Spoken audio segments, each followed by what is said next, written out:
January 1994, a textile trading office in Guangzhou. A 38-year-old export manager named Wei Chen is standing over a telex machine, reading a message that just came in from Beijing. Overnight, the People's Bank of China has collapsed the official exchange rate into the black market rate. The yuan, which traded at roughly 5.8 to the dollar the day before, is now sitting near 8.7, a drop of more than 30% in a single stroke of policy. Wei doesn't fully understand the mechanics yet. Nobody in his office does, but he understands what it means for the order sitting on his desk. The shipment of cotton shirts he priced for a Los Angeles buyer 3 weeks ago just got dramatically cheaper for that buyer to pay for, and dramatically more profitable for Wei's factory to produce. Within 18 months, Chinese exports will surge by more than 30%. Foreign factories will start moving in, and a country that had spent decades on the periphery of world trade will begin its walk toward becoming the manufacturing floor of the entire planet. Wei couldn't have known it standing there with that telex in his hand. But 1994 wasn't a currency adjustment. It was the opening move of the modern Chinese economy. 32 years later, China is doing something that rhymes with that moment so closely, it's hard to ignore. Not a single dramatic devaluation this time. Something slower, and in some ways harder to see coming. Stay with me. To understand what's happening right now, you need to understand what actually happened in 1994, because most people get the story wrong. Before 1994, China ran two exchange rates at once. An official rate propped up by the government and used for state transactions, and a swap center rate that reflected what the yuan was actually worth on the ground, which was far weaker. Roughly 80% of real foreign exchange activity was already happening at that weaker swap rate. The official rate was basically fiction that Beijing was maintaining for appearances. On January 1st, 1994, the People's Bank of China unified the two rates. And because the swap rate was so much lower, unifying them meant the official yuan collapsed by roughly a third against the dollar in a single day.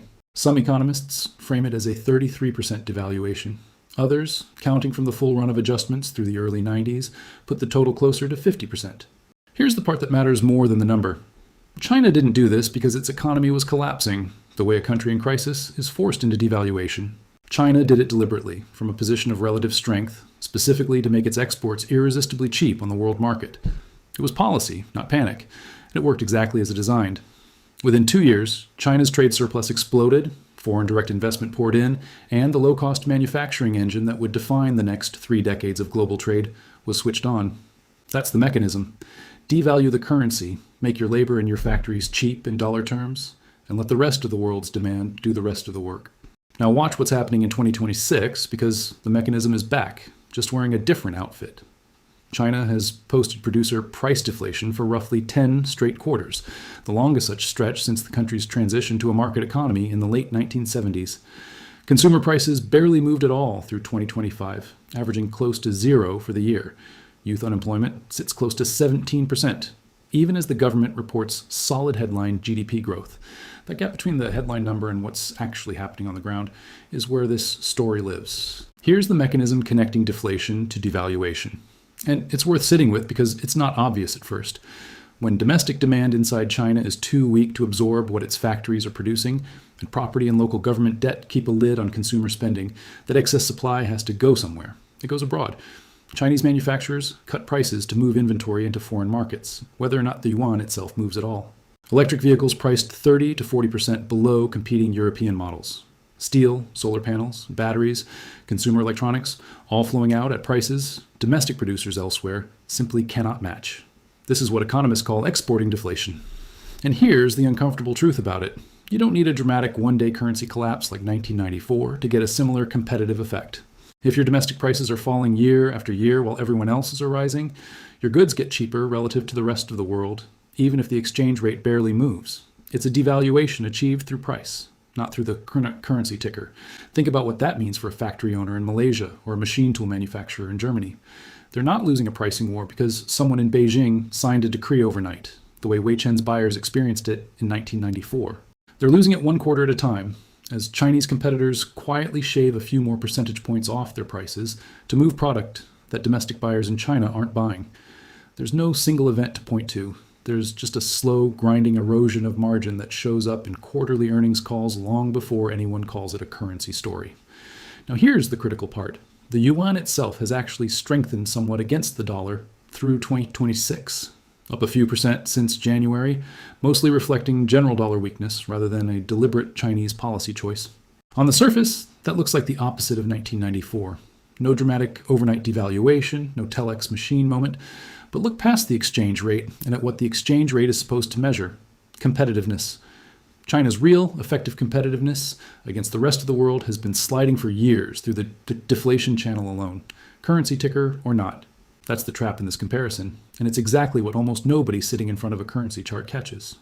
1994 was a visible, one-time policy shock that everyone could point to and date. What's happening now is a slow bleed of underlying competitiveness through domestic deflation, showing up in trade data and factory pricing, rather than in a single headline-grabbing exchange rate move. It's quieter, it's more durable, and it's arguably harder for trading partners to respond to because there's no single policy announcement to point at and negotiate against. Here's the dimension that makes 2026 structurally different from 1994, and this is the part that should genuinely concern anyone watching global trade right now. In 1994, China was a small piece of the world economy, devaluing into a world that had plenty of room to absorb cheap Chinese goods without much friction. Today, China accounts for roughly 30% of global manufacturing output. When a country that large exports deflation, it isn't a regional story, it's systemic. Malaysia's electronics sector feels margin compression. European automakers face Chinese EVs undercutting them by a third. Southeast Asian manufacturers, who compete directly with China for the same export markets, absorb the pricing pressure first and hardest.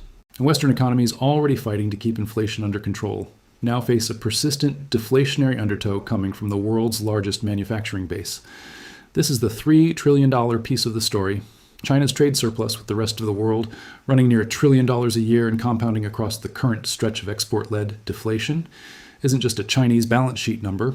It's a wealth transfer mechanism, moving manufacturing capacity, pricing power, and industrial employment away from trading partners and into China's export machine, the same way the 1994 devaluation did, just distributed across years rather than concentrated into one policy announcement. And this connects directly to the tariff response you've been watching unfold. The escalation in tariffs between the US and China through 2025 and into 2026 isn't a random political flashpoint. It's the predictable reaction of trading partners who watched cheap Chinese goods erode their own industrial base once already, in the years following 1994, and again after China's 2001 entry into the WTO, and are trying to blunt the same mechanism before it repeats a third time. Whether tariffs can actually slow a deflationary export machine this large is a genuinely open question, and it's one every major economy is running its own experiment on right now. There's an irony sitting underneath all of it. Tariffs are designed to raise the price of Chinese goods inside the countries that impose them, but they don't fix the underlying cause, which is weak domestic demand inside China itself, pushing manufacturers to chase whatever markets remain open. Block one market, and the excess capacity simply redirects toward another through Southeast Asian transshipment routes or new trading partners in Latin America and Africa. You can tax the symptom at the border. The mechanism generating it keeps running underneath. Here's why this matters far beyond currency traders and trade economists. If you hold investments in manufacturing-exposed sectors, work in an industry that competes with Chinese imports, or simply buy consumer goods that increasingly originate from Chinese supply chains, this mechanism touches you whether you've noticed it or not. Persistent Chinese deflation feeding into global prices is part of why central banks in the US and Europe have had such a strange, uneven fight against inflation over the past few years. They're battling domestic price pressure while an entire ocean of cheap goods pushes the other way from across the Pacific. There's also a domestic cost to all of this that rarely makes it into the trade headlines. Every yuan of demand that gets exported instead of absorbed at home is a yuan that isn't rebuilding household consumption inside China, isn't repairing local government balance sheets weighed down by property debt, and isn't lifting the wages of the workers actually making these goods. The export machine that's putting pressure on factories in Malaysia and Germany is, at the same time, a symptom of a Chinese consumer who isn't spending, a housing sector still working through a multi-year correction, and a government choosing to subsidize production capacity rather than household income. The 1994 devaluation was aimed outward from day one. What's happening now looks aimed outward too, but it's really a release valve for pressure that's building on the inside. This channel exists to find the mechanism before it becomes the headline. Wei Chen's telex message in January 1994 marked the beginning of China's rise as the workshop of the world, built on a currency shock everyone could see and date precisely. What's running through the Chinese economy in 2026 doesn't have a date. It doesn't have a single telex moment. It's a slower version of the same underlying force, arriving through deflation and trade data instead of a headline currency collapse, and it may end up reshaping global manufacturing just as thoroughly as 1994 did. Subscribe if you want to keep watching the mechanism before it becomes the consensus everyone else discovers too late. And I want your argument in the comments. Is China's deflation-driven export surge a repeat of the 1994 devaluation playbook in slow motion, or is this simply what a maturing, overbuilt economy looks like as it works through its own excess capacity? Drop your argument below. The clearest one gets pinned